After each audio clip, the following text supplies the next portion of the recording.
What's going on here, folks? Good evening, captive audience. Welcome. It's a wonderful Wednesday once again with Leslie Snyder and Don Anderson here. I'll leave it to you to figure out which is which, but this shouldn't be too hard. We're glad to see you all, or hopefully you're all glad to see us. We're always glad to be here. What say you, That's Leslie? really the What's going question. We're always excited to be here, but are they happy that we're here? I don't know. on? Now, they may not be happy, but hey, we're Exactly. happy. Well, all right. Wait, I thought I'd kick off our hour today with a little bit of a blurb on what's going on in Seattle. It's been awfully quiet up north. California tends to steal all the limelight. You got all those electoral votes, all that population, and a whole bunch of like nut jobs, right? But we want you to know on a per capita basis, we will match you step for step any day. I mean, Nut job to Cracker Jack. nut job for nut job, right? Portland's been in the limelight lately. Seattle has not been in it. And of course, you had the Palisades and all the craziness in California. But Seattle decided to like take the lead and once again say to Portland and San Francisco, hold my beer.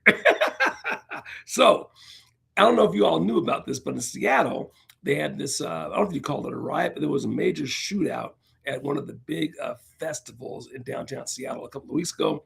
A couple of gang members got after it. I want to say 3 or 4 people got killed, like 9 people got shot.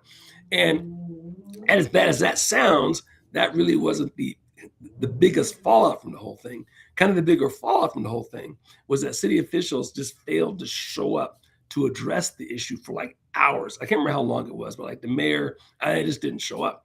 And so that kicked off a whole lot of controversy. And then, of course, once you do that, now you got to find the fall guy.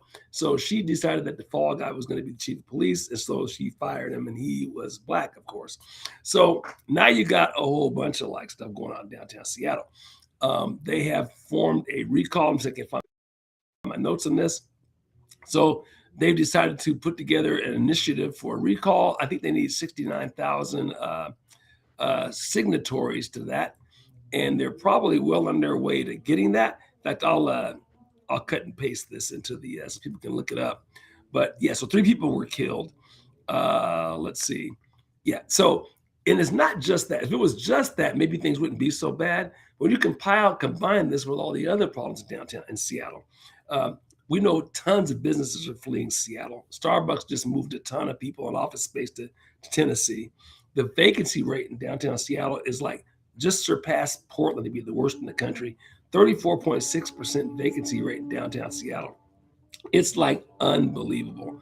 Starbucks, yeah, just built a $100 million, 2,000-foot office building in Nashville, and they've lost 13,000 jobs in 2025 alone. They got crazy sky high city taxes, social housing tax on compensation over $1 million. That's causing a lot of people to leave. So, there you have it in a nutshell, the insanity of, and oh, by the way, this is the same mayor who basically said up front on a mic that I don't care. If they want to leave, they should leave, right? They don't like it, they should leave. And of course, they were leaving. So this is what you get, though, when you roll in communism every single Yeah. time. Yeah. Uh, Yeah. Well, when you roll in communism and when you have people who feel untouchable. right. Mhm. Um, It's unbelievable. yeah. And when you the background of this person, this is another one of those things. It's like these leftists live in some kind of a fantasy land. I think she was living with her parents. I might be misquoting this, but she hasn't really worked anywhere if you look at her background. It's like a bunch of social work, civic stuff like this. Never really had a true gig, was being supported by parents. She's almost like 40 years old or something, I think, and has never really supported herself. And they made her mayor. It's like, it's just unbelievable. So you're talking about people who have, not only do they have like no life experience, but no experience at Yeah. anything. And it's all this wishful thinking. If I say it, then it will come Yeah. true, Right. right? It's like a Disney fantasy land. If I say we should lower rents, then rents will be Yeah. lowered. If I say raise minimum wage, then there's no impact. I'll just raise the minimum wage sky high.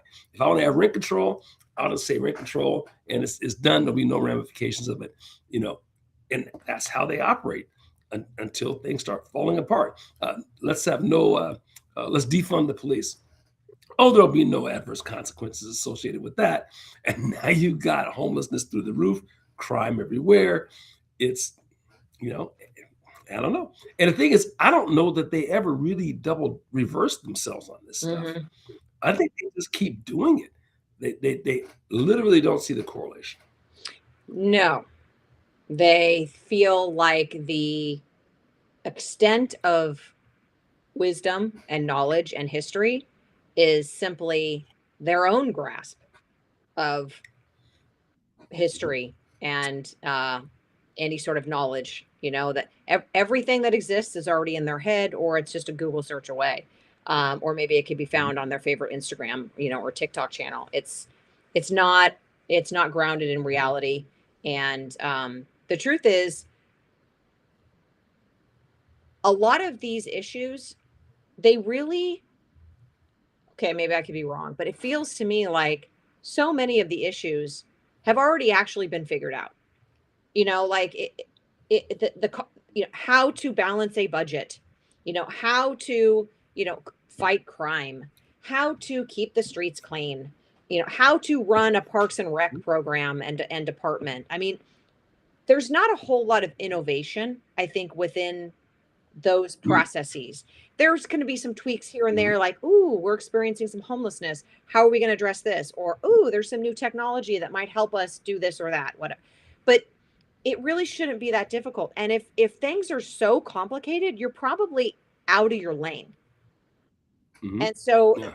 that's kind of where these people are, is they're constantly out of their lane.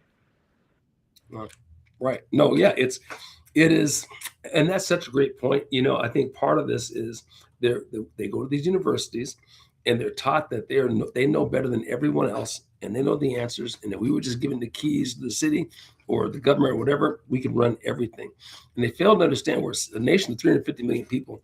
350 million people are in control of their own destiny. Let them make their own decisions, and they will ultimately know what's best for them, and that works Yeah. best.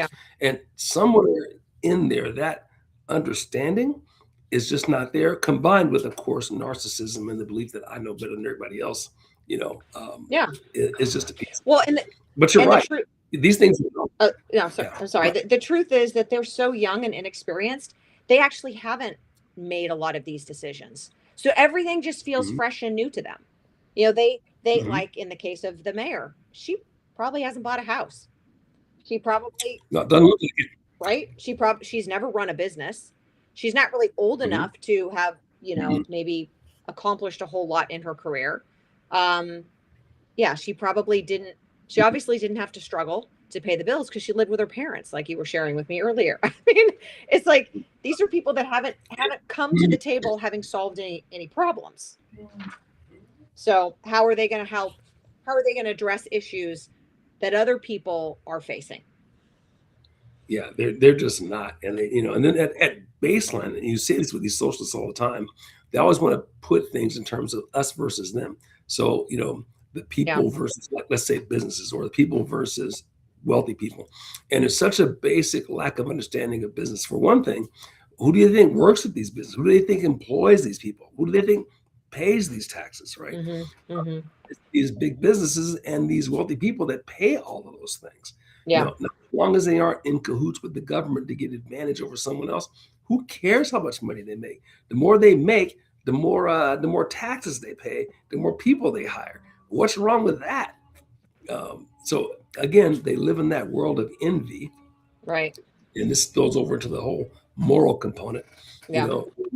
When envy leads to anger, anger leads to riot, revolution in the street, and that's that's kind of what we have. So Yeah. going Yeah. in these little pockets.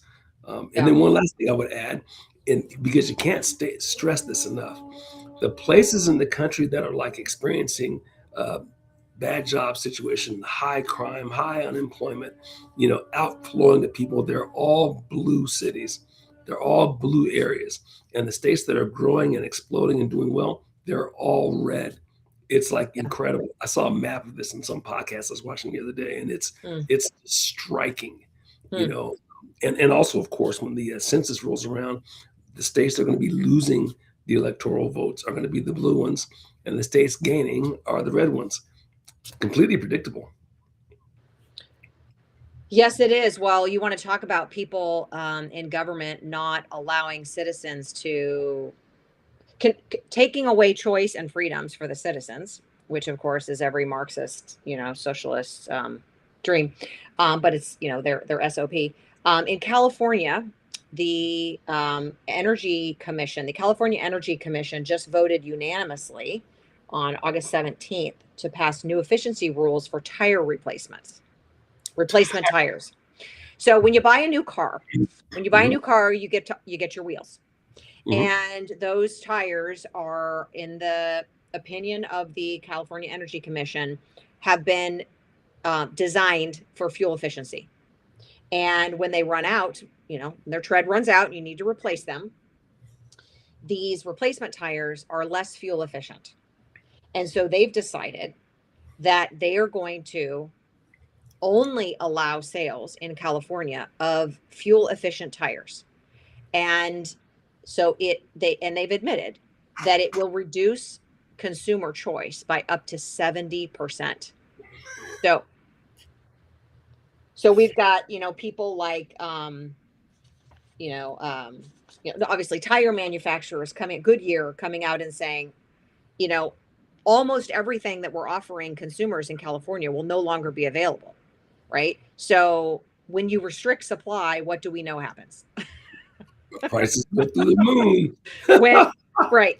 And so when the California, so now there's quite a bit of feedback and quite a bit of flack that they're taking. This has to go to lawmakers in order to, well, lawmakers can step in, but Mhm. this rule can be implemented without lawmakers, from what I understand.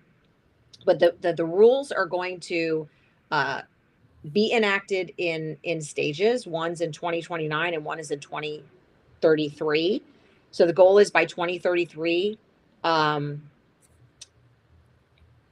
the let's see, what is it? The state says the rule will save drivers about $1 billion a year in fuel costs, because these tires are so amazing that, right, they're going to be more fuel efficient. But they are also using incorrect calculations on what the cost of fuel actually is, and so it's only based on $4.60 a gallon. It also improperly calculates the cost of new tires.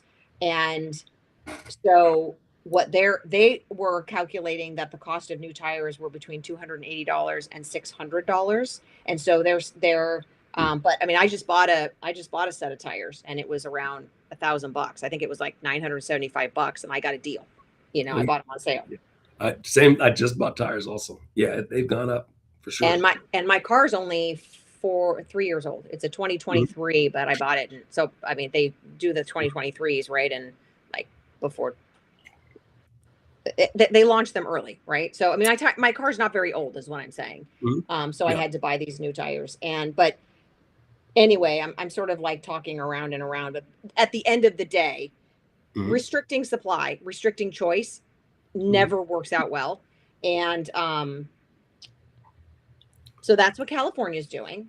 Yeah, like, Um, why can't you just let people make their own decision, right? If people want to get a cheap that tire, they can get that tire, right? It's just and, if they wear out faster, they're going to end up paying more, or the mileage is more. They're going to want to pay more at the gas pump. It's just they can't leave us alone. no, and deciding on fuel efficiency. First of all, a government bureaucrat is never able to do. They never math correctly, Yeah. so you can never believe their figures. But secondly, if I want to pay more so that I have snazzy tires, who Mhm. cares? Right. Yeah. If I have to replace them every 3 years, Mhm. or I have a little bit more drag because they have thicker tread, Mhm. who cares? I'm Yeah. not ruining the roads. I'm And then not taking something away from my neighbor and his car and his, costs. And lastly, and most glaringly about this whole thing is these are unelected officials making these decisions. Again, this is a California state thing. This is one of the things that got handled at the national level. I can't remember the name of the legislation that recently passed to put a kibosh to this sort of thing. But it's just unelected officials making decisions is going to be the death of us. Yeah, yeah, yeah. So there you go. There's been a big call out to legislators to, get involved and stop this. And to be fair, there are people on both sides who are not happy about this. I mean, cost of living in California is through the roof. Why in the world would we be increasing it another way, right? So, so that's a little bit of California and regulation. Something else that kind of that really stuck out to me is there was a video that came across my feed of a guy, and he's an imam. His name is in San Diego, and his name is Uthman Ibn Farouk, and he is an imam at the one, well, he at a mosque in town. I can't even pronounce it. Masjid Al Ribat, and he runs the One Message Foundation, which is an Islamic outreach movement. Okay, so he founded this in 2014. So he has a YouTube channel with 1.36 million subscribers and 705 million total views. And he's been banned from the UK and Canada for his radical views, which is crazy because those guys aren't exactly known for banning radical Islamists. But he has this video that is going around is a snippet of a longer form video that he did where he takes Q&A from viewers, and one of the questions was about is it okay to have sex with a woman that you've captured as like a prisoner of war, or that you've just kidnapped her?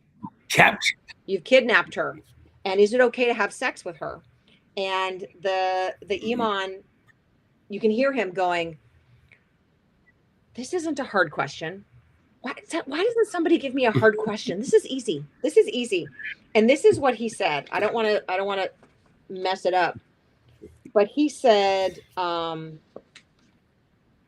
shoot, I can't find the exact quote. But basically he said that when you take a woman, oh my gosh, I don't want to mess this up. Oh, those taken under war as captives, you're now going to support and keep them in your house. They are like a wife. And because having sex between a man and his wife is allowed by Allah, it's halal, because this woman is now living in your house and you're taking care of her like she is a wife, then it's not sinning. This is not adultery because Allah made it halal. So this is allowed, right? So this is what's been going on. This is why, I mean, you can see all of this going on all across Europe, right? With all of these rape gangs. He also said on America Belonging to Islam, he said, nobody can stop Islam in America. This is not your country. This is our country. This is the land of Allah. If you want to live in a place with no Muslims, I suggest you go to hell. Well, as I said before, one thing about tyrants, they tell you what they're going to do, and we should listen to them. They I give them credit. Hitler said he was going to do, and he did it. Stalin said what he was going to do, and he did it. Pol Pot, Fidel Castro, all of them, they say what they're going to do, and then they do it.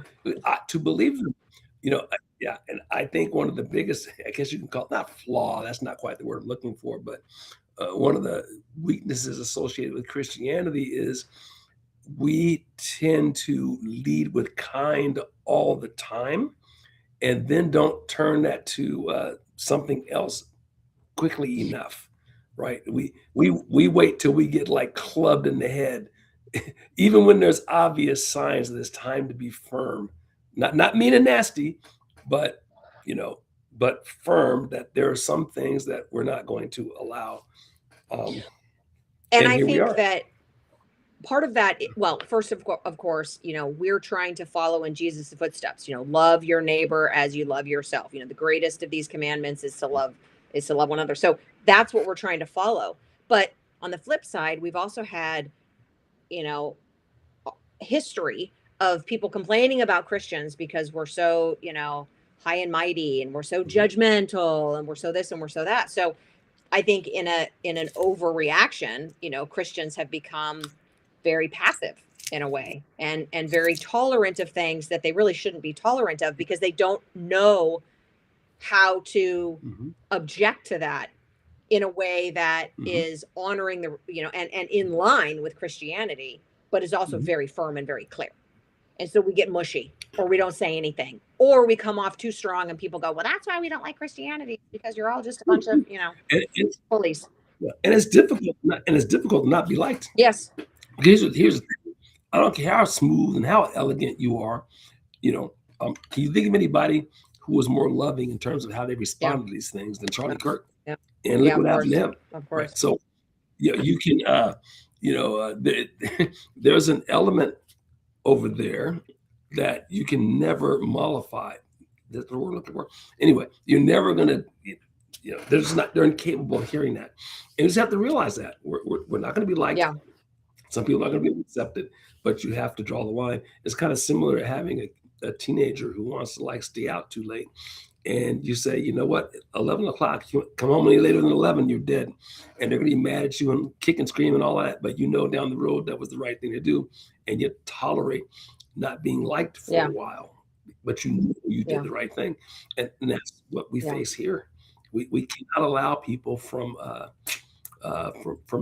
certain cultures are not assimilatable. Yeah. Yeah.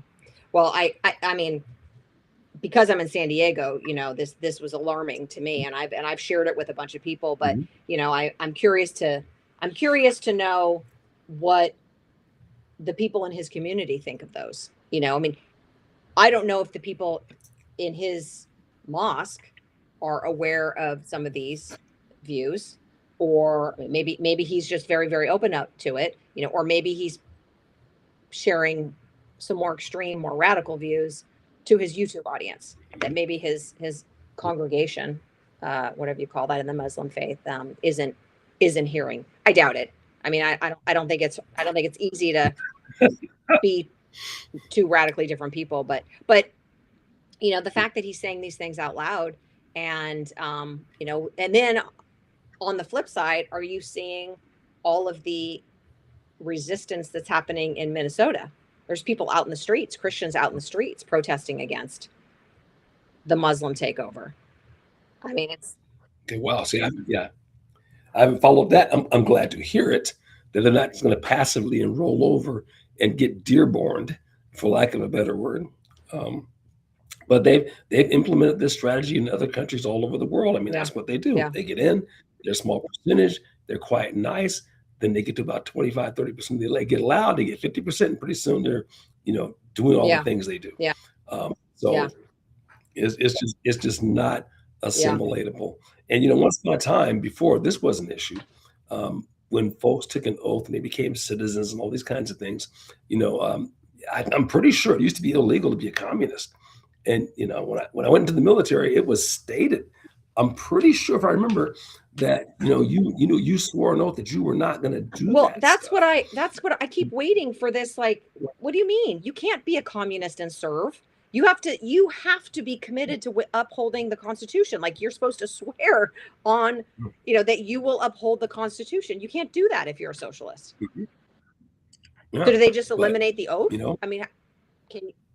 I don't know. I don't know what those rules. Maybe those rules have changed. I don't know.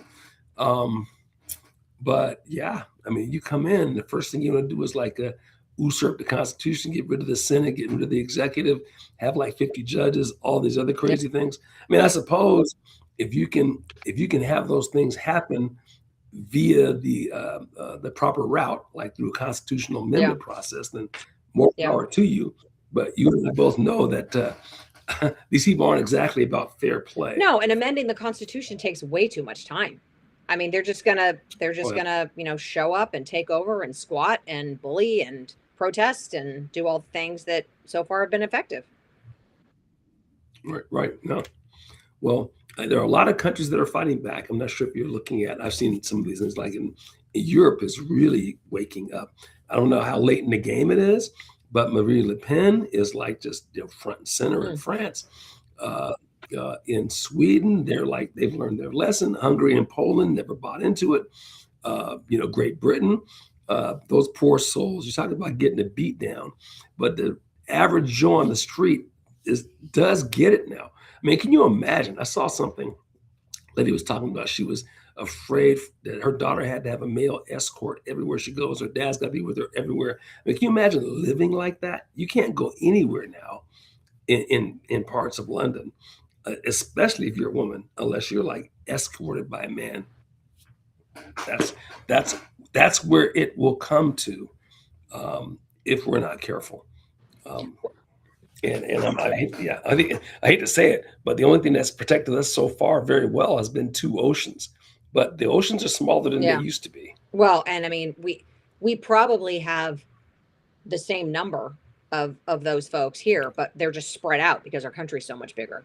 So these problems are gonna, Right. I mean, we may even have more, of these Yeah. troublemakers in our country, and they're, probably at different levels of engagement.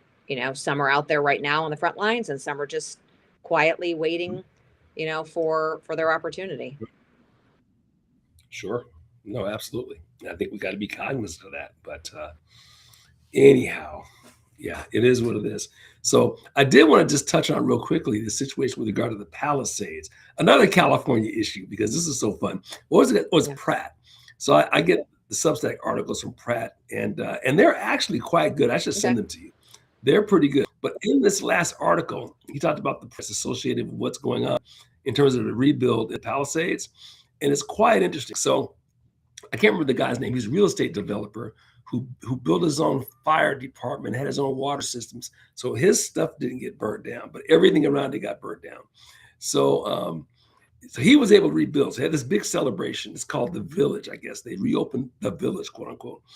But everything around it is still all burnt down. So 6,000 homes destroyed.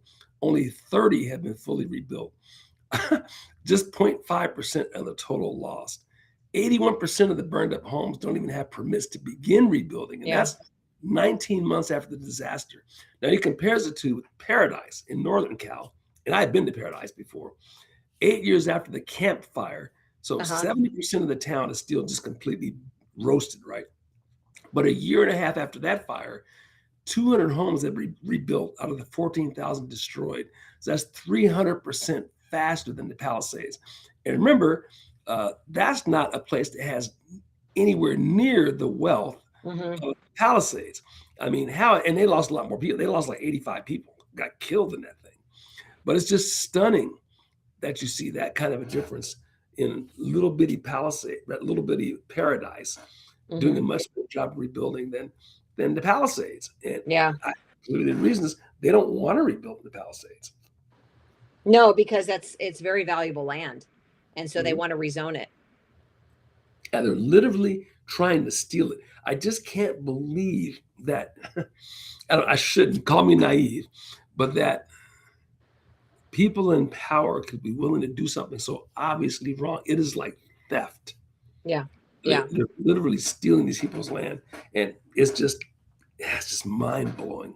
Well, weren't you the one who sent me that article that was by Cultivate Elevate, the gentleman who runs that channel, and it was talking about how back in, I think it was 2011 or 12, there Mhm. was a meter reader who testified to like the Electricity Commission or something, the Energy Commission, California Energy Commission, Mhm.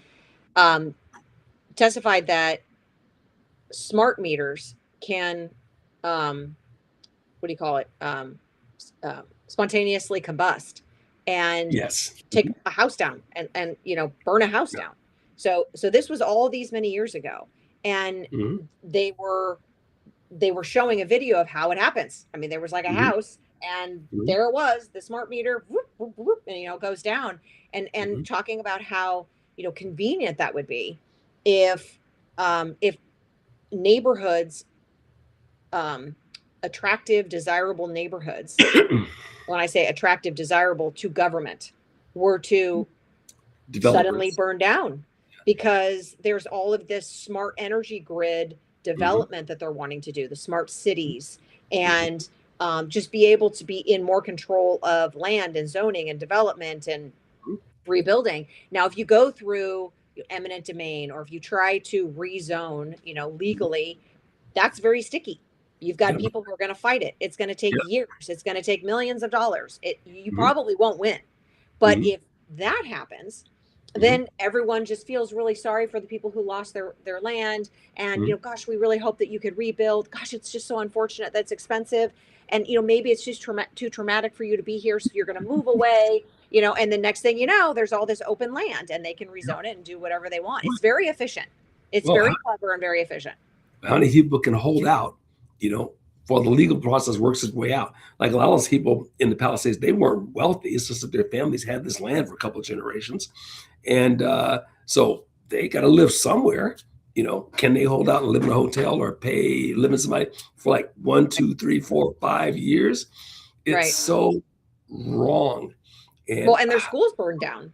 So now where are they sending their kids to school? Are they right. going to, I mean, Spencer Pratt and his wife are living on a trailer on Hmm. their burned out property. Yeah. Yeah. I mean, he's doing it Mhm. because he's, he's definitely doing it for more than just, I love my Sure. plot of land. There's more to it than that. But, you know, you got to go to the dump station and clear out your Mhm. septic. You've got this itty bitty shower. I mean, this is not an ideal place for you to live long term. Yeah. Here's And the if you, thing, you got to live. If you're a certain age, are you going to dedicate the rest of your life to that? Um, I mean, at some point, you say, I just want peace. I'll just take whatever I can get and move to like Texas or something, right? Just be out of here. I mean, I can see that. I mean, like at my age, for example, I'm like, it's not like I got 50 years to blow, right? So you have a component of that too, yeah, you know, and they know all this stuff. yeah. Oh, yeah. It's so immoral that I, I can hardly, I remember studying in college about economics, and I remember those classes, they would say things like, when you consider a certain business, you have to make a consideration as to the stability of the government. And I always literally blew that part off because I thought in my mind, oh, that's like an overseas issue. You have to worry about the government coming and confiscating your stuff, or not doing law enforcement or all of that kind of stuff. And yet here we are. And I think you do have to think about that now in this country, at least in the blue states, you do. Yeah. If you're going to operate a business, you have to take into account, okay, can I count? Let's say we do something basic like coffee shop. Can I count on there being lawful? I'm going to put this money in this lease. I'm going to be here for 5 years. I'm going to put all this my life savings into this thing. Are they going to enforce the law for the next 5 years? Right. I mean, are they Yeah. going to confiscate? Are they going to put a homeless shelter next door? I mean, you never had to think about that kind of. Are they going to burn the neighborhood down? So you're less likely to do that. I know down the street from us, there was this beautiful IHOP. I mean, this was the most best, well-run, pristine IHOP you've ever seen, right? I mean, like whoever owned it, I think the guy probably owned 6 or 7 of them. It was pristine. And I'm not like I was going there all the time, but on a special occasion, you took the kids swimming and they'd have like all you can eat pancake and you drop in with the kids. Well, with COVID, I think the guy just said, like, I'm done, right? And so he pulled out. And now the building's just sitting there, and it's been sitting there for like 4 or 5 years, and it makes me angry every time I drive by it because it was such a great little community spot. And I'm sure the guy just said, with whatever franchises he had, is like, well, any of them like in that are close to like left blue cities or whatever, Yeah. I'm out. Yeah. And I think a number of people did that. Yeah. Yeah, you're right. These are, we've all been raised with the idea that we can achieve the American dream. And if we just work really hard and we plan right, then of course every step that we take is going to ultimately lead to a better outcome. And you Mhm. don't at all figure in corruption and Yeah. graft, and Mhm. you just don't,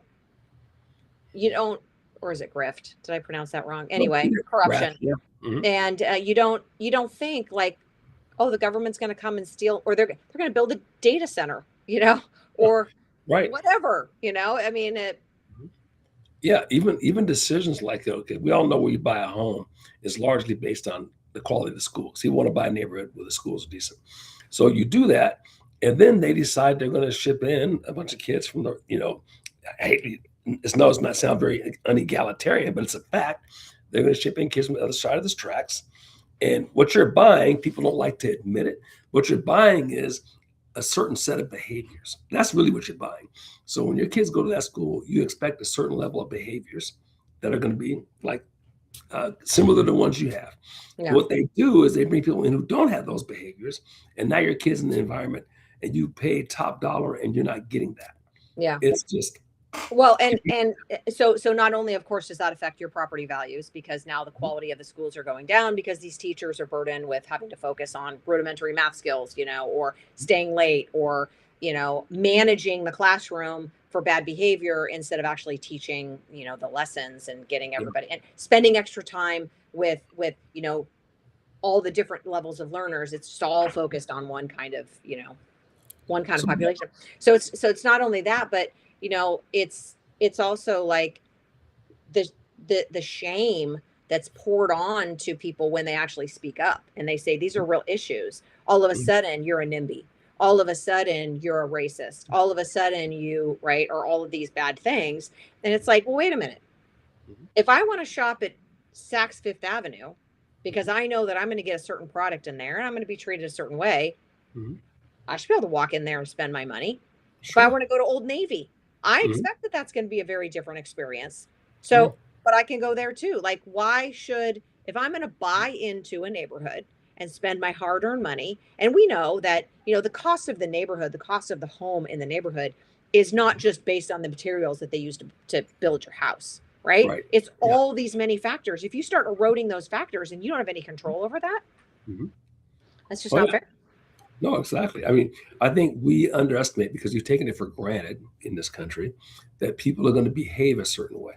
And we really have. And in 95% of the geography, it still is that way, right? But if you're in one of these pockets where whatever the reasons might be, it might be illegal immigration, it might be our own internal disaster that we're creating in our own country with this fatherlessness stuff, that culture changes. And and people go to the store and you expect people to pay and they don't pay, Yeah. or they, or they have to lock the razors up and everything else because you feel like you're shopping in a prison or something because Yeah. of that sort of thing. It affects Yeah. your quality of life.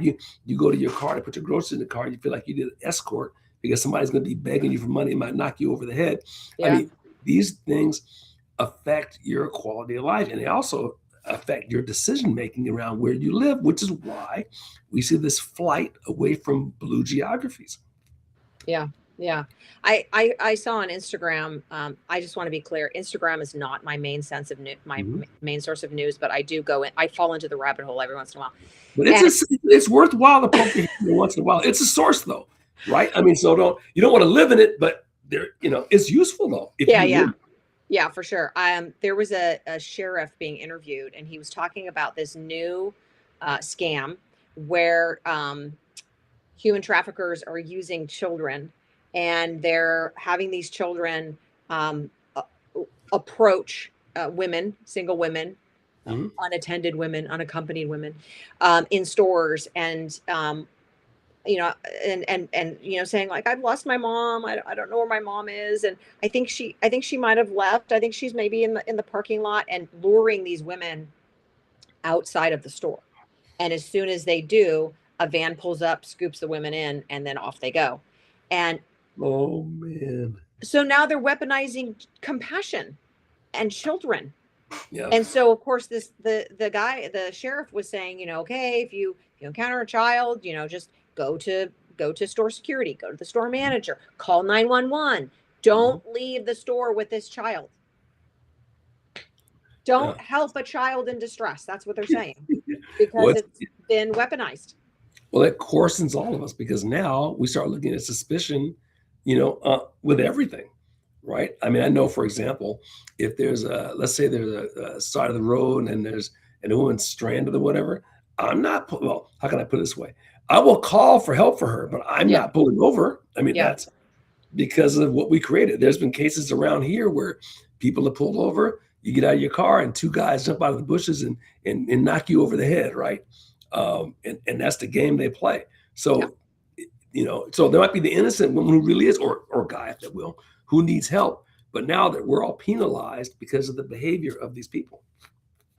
Well, and they're banking on, in this case, they're banking on our heart, our compassion, Mhm. all of our soft senses, and that's just it's just so wrong. It's just so wrong. But And that goes back to the, I guess the Christian ethic in this country is to do those kinds of things. yeah, And again, I don't want to make it sound overly negative because the vast majority of the country is still like that. But we have these pockets and we can't let it fester and grow. I think that's the reason why you bring it up. Because otherwise, you wind up living in a society where, like you see what happens in London all the time. You know, teenagers get teenage girls getting bopped in the head and then raped. Um, it's like a regular, normal thing. yeah, yeah. I have to limit myself to exposure to this stuff. It's such a fine line of like, how do I be informed without getting filled with anxiety and, you know, No, dark depressive thoughts like we're all going to hell, no, I hear you, He's man. I coming live in on the that cloud. Yeah, it's high level knowledge. I think the way you do this, look around your immediate neighborhood, your immediate people and probably, I mean, I don't know, I've not been where you live. I mean, I've been to San Diego in general, but it's probably great. Like where I live, I look out the window right now. It's beautiful. You can walk around here at 1 a.m. and be perfectly fine, right? Even Portland, as crazy as it is, most of it, well, I don't know about 1 a.m, but most of it, I'd be comfortable walking around, Hmm. you know? I mean, even in the crazy parts of the country, is not that crazy. Now, there are pockets within that. Like, you're not Yeah. doing that in Chicago. You're not doing that in parts of like Miami. We all know San Francisco. We all know there's pockets. But even in those places, the entire cities aren't wrecked yet. Like No, Paris, for example, but they are wrecked. but there's also this attitude of non-involvement Mhm. that happens. You get these full-length videos of an attack, a full-length video of Yeah. a group of hoodlums jumping on an elderly man and beating him up. Like, you just stood there and made the video. You didn't call 911. You know what I mean? Like, no. So there's that is very distressing. I used to feel like we were a society of rule followers and good citizens, and I'm concerned. Well, I think your concern is well placed, but I will say this, and I'll go back to that stat. What is it? Like something like 90% of the murders are committed in like this teeny tiny fraction of zip codes in the United States, right? Or counties in the United States.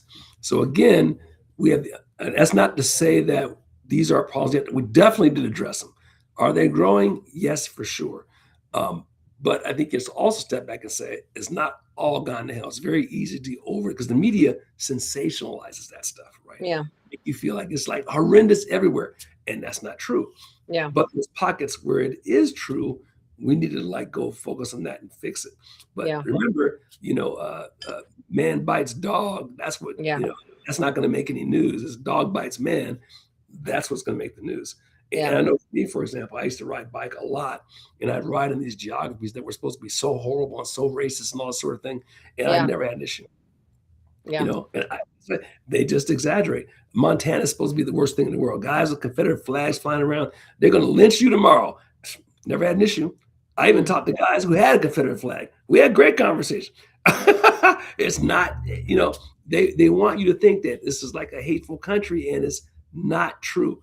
Now, 40 or 50 years ago, yeah, there were some places that I wouldn't have done that. But now I've been to almost all those places, and the people are wonderful. Now, I'm not saying there isn't an occasional idiot, but the fact of that I never course. run across the idiot is amazing. Yeah. Okay. Well, that's encouraging. I mean, I personally never experienced violence, and I Mhm, know few people who have, but I mhm. guess I just feel like, Mhm. what you see on the news and on social media, it feels like Well, there's been an uptick, even though Trump's, report says that, violence oh my and goodness. Yeah, it's funny you said murders it and 'cause everything is down. murders are down huge amounts. Crime is down Yeah. huge amounts. Yeah. I did Yeah. say this one. Yeah, Since like this. 1955 or something like that, Oh that yeah, it's the way last down. one. Here's a funny story because I think this is kind of related to what we're just talking about. So, like I said, I used to ride bike at all these country places where, you know, if you're black, you're supposed to be scared to death about being in the country because we all know it's going to be yeehaw and just swing from a limb the next time. I mean, that's just what I grew up with, right? So, so I was riding in like the out in the country in this area. That's about 15 years ago, and I hadn't been called the N word in a long. Well, I haven't been called the N word by a white person in a Yeah. long. I've been Yeah. called the N word by black people all day long, right? But that's a funny See, story. why is that okay? That's another day that we'll talk Just about that, miss but it. I don't understand. So ride bike. It's about 6:30 in the morning. Beautiful summer morning. You know, just up here in the Northwest in the summer is amazing. And there's a parked car in this driveway, this dirt driveway in my country road, and there's a guy sitting in it. I didn't really notice him because I'm riding along, and all of a sudden I hear the N word, and I looked, and it wasn't anger or anything. It was just kind of like I had heard it's like weird, and I looked, and the guy was clearly mentally retarded. I mean, like clear. Oh, He was like a teenager or something. And I just put my head down. I just laughed to my, what am I going to do, right? How do you get mad at somebody? So, you know what I mean? It's just, generally speaking, when you run across people, and that's an extreme example, but people who hold those views are mentally deficient anymore.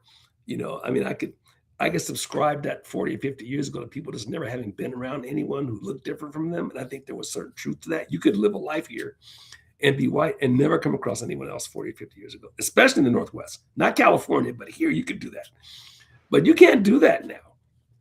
So, you know, and generally speaking, a couple of times or something like that's happened, the person has turned out to be mentally deficient. We were at yeah. the post office. There was one other one. We're at the post office we're getting our passports. This must have been like 15 or 20 years ago. My kids were still small. And there was some guy in the post office walking around saying that word. And my daughter looked at me like, there was like, you know, look at the guy. How can Like you he had get Tourette's or something? He was just like saying it, saying it, saying it, or right, what? right? Yeah, but you look at him, you can tell something wrong with him, Yeah, right? yeah, So it's yeah, like, you know, you have to like, yeah. So those people don't count, right? I mean, they're right, not clear thinkers. They're not yeah, intentionally saying anything because their brain is all, scrambled. Um, there's plenty of people that have Tourette's that don't mhm, feel that, right? They cuss and they say all sorts of crazy things, as right, mhm. anyway. Yeah, I was there was a statistic that I heard recently that was like back in what was the year of Woodstock? Was that 1966? The year that 69, I think. was it 1969? I think it was The year that 69. Yeah, the year they had Woodstock, America was like over 90, like 95% white. yeah, yeah. It And was here August of we are. 69. Okay, August Yeah, 69. Yeah. So yeah, I mean, here we have, yeah. 60 years later, our country Mhm. is. I mean, what's it? We're still Anyway. we're still like 70, 75% white. I mean, that's a huge drop off from 40 years ago, but it's Yeah. still majority, majority white. And I think, Yeah. and there are people, this is kind of a fun conversation too. There are people who are really concerned about that. And here's what I'd be concerned with. I'd be less concerned about that. I think what the correlation they're making that's like a miss is not so much the melanin content as it is the character content. Right. So the if the culture there's in other words they're assigning white culture to Christian values, right? And so if we're less white, our behavior becomes less Christian.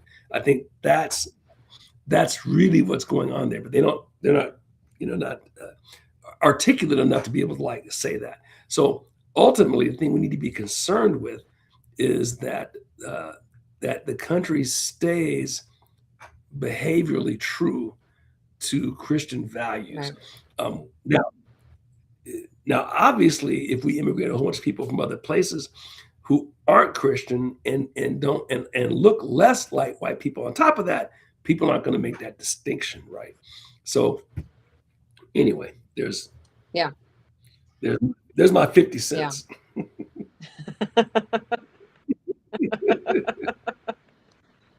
Because it's funny. I was listening to a guy, and this is like actually Cindy's. He's a pretty interesting guy. He's about 55, so he's a few years, 50 years old. He's like a few years younger than me, but he's a black conservative, and he talks about his experiences. And one of the things, and he really focuses on the behavior of inner city blacks, right, and the impact of it. And one of the things he talks about is that it makes everyone else look horrible. So if you are a middle class black person, you're behaving, you're doing all the right Mhm. things. Well, people look at that and they think that's your culture, and you get wrapped in with everything else that goes along Yeah. with that. And he makes a great point because there are people who are unable to make the distinction between melanin content and character Right. Oh, content. well, It'd yeah. be like, I mean, that's why, white men are painted in a certain way. They don't want boardrooms full of white men, like, right, I mean, it yeah, was it was it's like white men who fought the Civil War, right? It was white not men. not I mean, honestly, if we didn't have white men supporting the abolitionist Mhm, movement, where would we be mhm, there? If we didn't have white men supporting the suffragette movement so that women could vote, where would we be? I mean, for goodness sakes, like right, yeah. they're It's insane. And the people saying this stuff, you actually had a father, you actually have a brother, you actually might have a son. Like, what are you yeah, doing? yeah, yeah. I don't understand it at all. Um, Yeah. but speaking about safety, did Mhm. you hear that the DOJ has moved forward with restoring guns to nonviolent felons? I had not heard about that. That's now I think now that you say that, I think the operative term is Yeah, nonviolent yeah, felons. yeah. So this was back in 1992. Actually, Congress passed this, and Mhm, they promptly never funded it. So this was an initiative mhm, that was supposed to be run through the ATF. They never funded mhm, it. When Trump got into office, he said that he was going to address this issue, and sure enough, on mhm, Monday, August 17th, the DOJ finalized a rule creating a pathway for people with felony convictions to apply to have their federal gun rights restored. And that effort has been moved from the ATF to the Attorney General's office, and it's going to be run by the Office of the Pardon Attorney. So they're not bound by the same funding restrictions mhm, that the uh, that the ATF is. And so, mhm, in case you asked, some of the felons, some of the felonies that people would have been charged with, who can then apply to have mhm, their gun rights restored, include counterfeiting, receiving stolen vehicles, tax fraud, bribery, nonviolent drug offenses, so like having a bag of weed in your pocket, or mhm, and bank and check fraud, and then benefits fraud. mhm, So these aren't people that are bank robbers. These aren't domestic mhm, violence, rapists, murderers. That's not who these people mhm, are. These are people that were, found guilty of a felony, mhm, have served you know, their time, um, and now they mhm. want their gun rights back. And I think that, I mean, obviously, gun Second Amendment, groups are heavily, heavily in favor.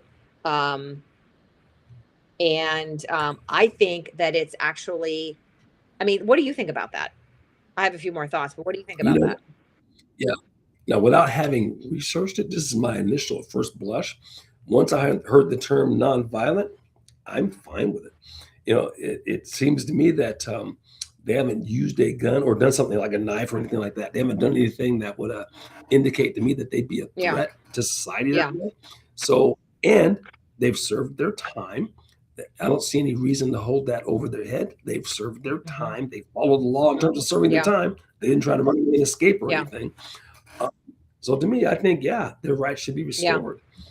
I So that's my feeling. I also wonder if in the grander scheme, the more armed Americans that we have, the less trouble Oh, then is there's out that. there in the community, right? I mean, you have law Yeah. abiding gun owners, and people Mhm.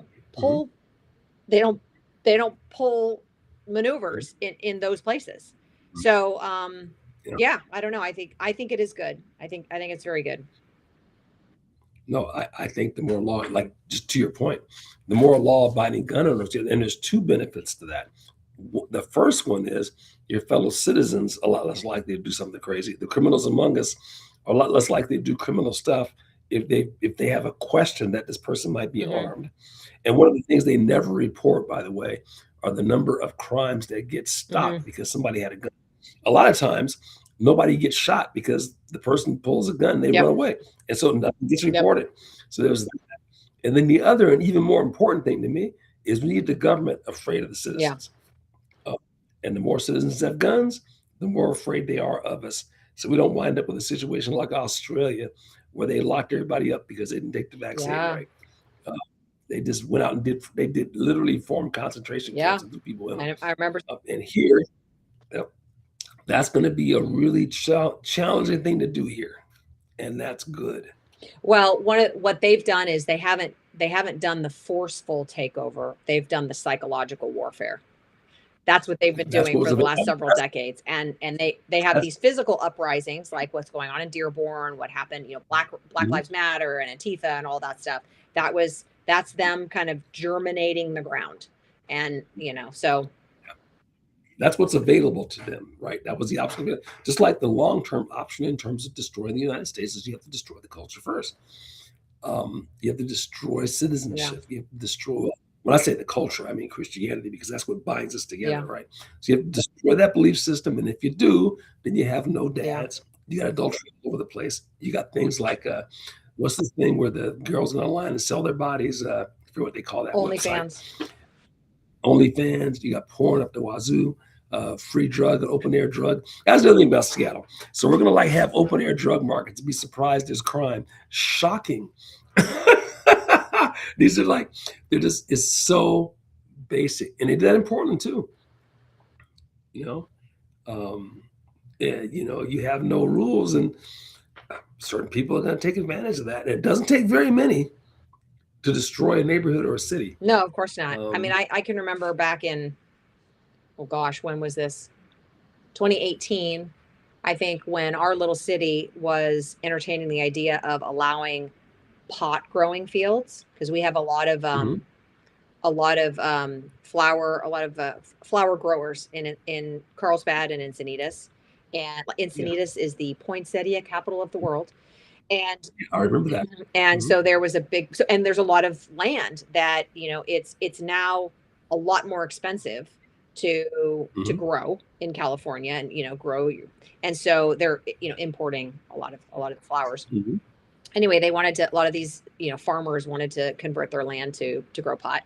So that was before city mhm, council, and so was retail, marijuana retail. mhm. And I mean, I was fighting against it, and I was like, why do I have to articulate this? Like, why does anybody think that this could be a good idea? And so I remember, going, talking to city council and and also other supporters and being like, you had a Mhm. gun range a store with an indoor gun range who came and wanted a permit to open a business in Encinitas, and you shut that down before even considering it. I mean, it was like, absolutely no, hell no, we're not going to do that, Yeah. right? Mhm. You had you had a strip club, long-standing strip club in Encinitas. Hell no, that degrades the community. We don't. That's not good. We've got schools. We've got this. We've got that. But pot, like, I mean, like, I was like, personally, I think you should have the gun range if you're going to have the pot stores. I mean, you need to have. Right. It just makes no Yeah. sense. I mean, I lost the battle. I mean, both are now allowed, but yeah, you just feel Mhm. like, why do I have to articulate this? Doesn't everybody know that this is a bad idea? Open air drug No. markets and OnlyFans websites and lowering, Well, like cashless bail. I mean, just all these crazy things. I think one of the things that conservatives are going to have to just get used to is going back to basics. Don't even get frustrated by it anymore, right? It's just like if you're teaching your kid before you can learn calculus, then you got to learn the associative and the communicative Yeah. process, right? You got to learn 6 plus 7 and 7 minus 6. That's what we have to do because that's where we are. We have a whole generation of people that not only is their education bad, but their moral inculcation is like been non-existent for the last 40 years. And the media has helped to fuel that. I mean, I grew up on TV shows like, where there was a mother and a Yeah. father. If there wasn't one or the other was behaving in a moral fashion, right? And and now you got shows where they're openly flouting all of that. So anyway, they're just not getting it. And, whereas even if you grew up in a single parent home, like when we were kids, you were still getting the right messages from other places. Now you may not be getting the right messages Yeah. anywhere. Yeah. Yeah. Um, Well, I mean, so and sometimes, I mean, the messages are just so pervasive. I was looking at a video from my sorority house back in college, mhm, and it's Rush Week, so they're posting mhm. videos of all the different things that they're doing, and I mean, these videos are like, Oh, I know. lower the hem of your You skirt, girlfriend, or like, why are you, that's a dance move that you can do in public? Like, well, I mean, this is a you very different experience. When I mean, when I showed up, we wore shoulder pads under our t-shirts, and we had oh Keds. yeah. That was standard issue for Rush uniform. White Keds, white socks, and baggy shirts with right, and a lot of Aquanet. I mean, that's what you went into Rush. It was not Well, this like, who can be the biggest hoochie. well, yeah. Let me tell you just how far things have slid, and then we probably better like wrap it up. So I was a younger manager I used to work with, and he's probably 15 years younger than me. And we were talking about the differences we both went to. I won't say which college because I'll give it away too much. And the behavior between men and women students. And it's like, yeah, you ask to get out for a date, you go to a movie, whatever, whatever. He said, "Man, you're so old school." He said, "Now, at that college," he said, and this would have been like this was happening by the late '80s. He said, "You just walk up to them and just ask them if they wanted to like mate, you know." And and he said that they said about 50% of the time they say yeah, 50% of the time they say no. If they said no, they weren't offended or anything. So thanks for asking, I'm impressed. No, all right, fine. They say yeah, okay, let's go do that, right? I'm like no romance, no, no 2 or 3 days at least. No, let's go to the movies. Like none of that, right? I was dying, and that's been verified, of course, since then by numerous other people. Well, Um, now they that's yeah, well, now yeah, they have, what to now see. they track their body count. Men and Yeah, women, yeah, they have a body count, and they yeah, want to hit hit it, certain number by certain right. times. And I just think, no wonder you're It's in like dysfunctional relationships. No wonder like nobody can properly pair up. I mean, but then again, you've got a lot of these. The other, this pendulum is swinging back, and they want to do things right. that's true. Yeah, and that's the cool thing is that there is a re-Christianization going on amongst the young, and I think that's another one of those things. We tend to focus on the Yeah. disasters, but there are lots of great things I going know. I know, on. Don. I feel like we sound so old. I mean, if we were to listen to this in like 5, 10 years, we'd be like, "What the heck? These people are so out of touch."